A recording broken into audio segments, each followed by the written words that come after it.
Washing the Dead by Dean Kisling.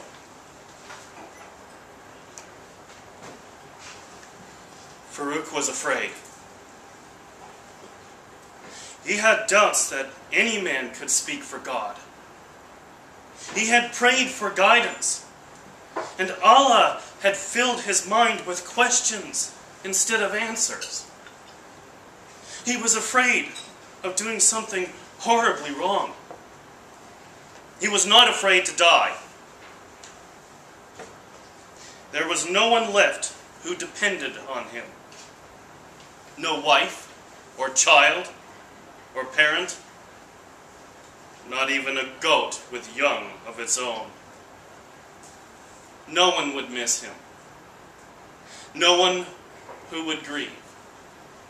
All gone. He had come to these people in a boiling rage, seeking revenge, seeking an end to his own pain and sense of failure. A man took care of his family. A man provided food and shelter and protection from harm. And Farouk had not. So when these people had approached him and given a name to those who had taken his family, reminded him of his duty to retribution, he had grasped it like a falling man. He had embraced their offer of vengeance with the hope that it would make things right and bring an end to his anguished life on earth. The body was an imperfect vessel for the soul. It cared little but for its own safety and satisfying its own appetites. It had its own fears and displayed them in shaking hands. It made him feel lightheaded and dizzy. It made him feel like there was not enough air in the entire world to fill his lungs. It made it hard to think clearly now, when it mattered so much. He doubted the mullahs, the Messenger Muhammad, the Quran. Doubts he kept to himself. He could not read the Quran because he could not read. He had only the words of others to tell him what it said. The mullah said, Muhammad said, the words in the Quran came from Allah himself. The mullah said, all the wise men said, Muhammad spoke the truth. Farouk had heard this all his life and accepted it. His father had said it. Everyone said it. All these things were said by men. But men were flawed. Men lied. Men blew up houses where mothers and wives and children lived. Men said, Muhammad said, God said killing was wrong. At least they had when he was a boy. Now, men said Farouk should kill people he did not know. Not just other men, not even soldiers. He should kill mothers and wives and children himself. And he doubted them because they were men. Farouk had never thought about religion deeply. It was just there, in the landscape, like the mountains. It was how people greeted one another, how the passage of time was measured, and how people measured each other, though they had other ways too. He said the words when he prayed, but his thoughts went to his family and his life, not to Mecca. To pray was to stop what you were doing, bow your head, and think of more important things for a moment. One day when he was a small boy, a man on a horse rode by Farouk and his uncle while they were walking down the sandy road. The horse was running swiftly, and the man was leaning forward, pressing the horse's neck. The man's mouth was open. He looked breathlessly surprised and pleased. His uncle turned to Farouk. "That man is a fool," he said. "He should be married by now. But he has spent all his money buying that horse and all his time racing around it. He has no real use for a horse, except to ride around on it. But if you ask him why he has done such a foolish thing, he will say, 'Allah is in the wind. And if Allah will not come to me, then I will run to Allah.'" His uncle smiled. Some teeth missing, others brown and worn. Then he laughed and threw out his hand after the man and horse. "Fine then! I give you the wind," he called, laughing again.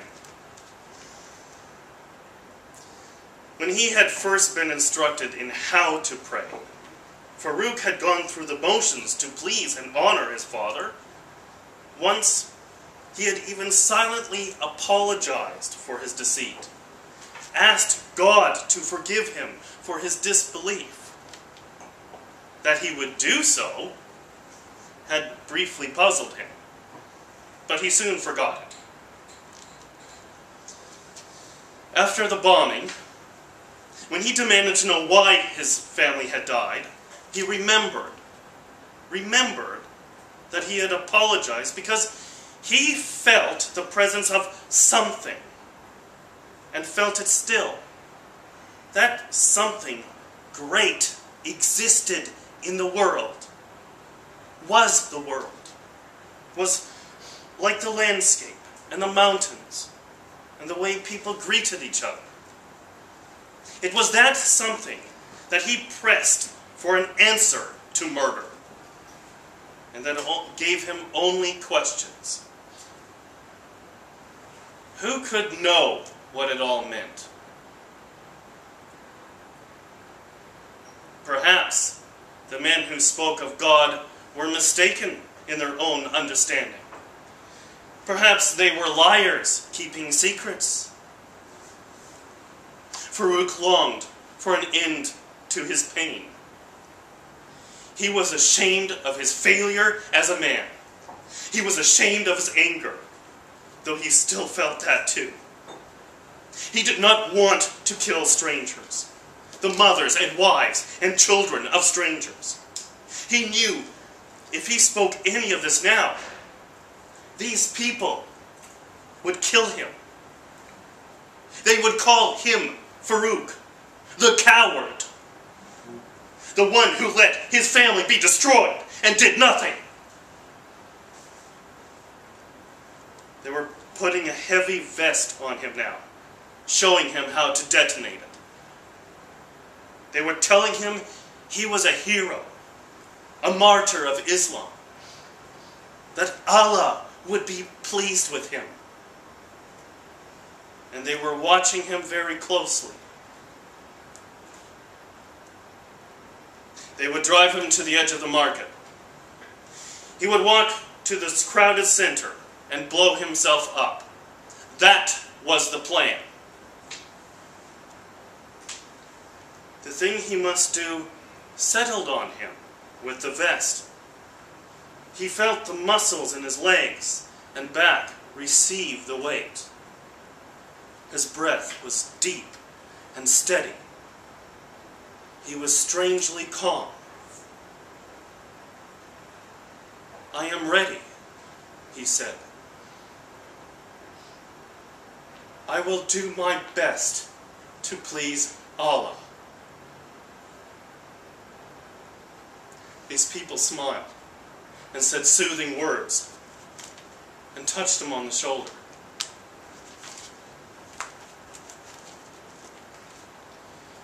During the car ride to the market, he fell asleep. He dreamed of his daughter, and that he would never have to tell her he killed children. He dreamed that she forgave him for letting her die so young. They woke him up and nudged him out of the car. told him to go with God. He walked 2 blocks to the market. He walked through the market and down to the river. He climbed over the low wall and slid down the bank to the water. The water was dancing with reflected sunlight. 2 boatmen smiled and waved to him as they drifted past. He waved back. He thanked Allah for giving him life, hard as it was. He thanked his father, his mother, his wife, and his daughter. He thanked the man who helped him when his goats were sick, and the women who helped deliver his child. He thanked the man on the horse, running to meet Allah. The world was beautiful. He was sorry to leave it, relieved to do it alone. He knelt at the edge of the river and put his hand into its flowing coolness. May we all find peace, he thought, and squeezed the detonator.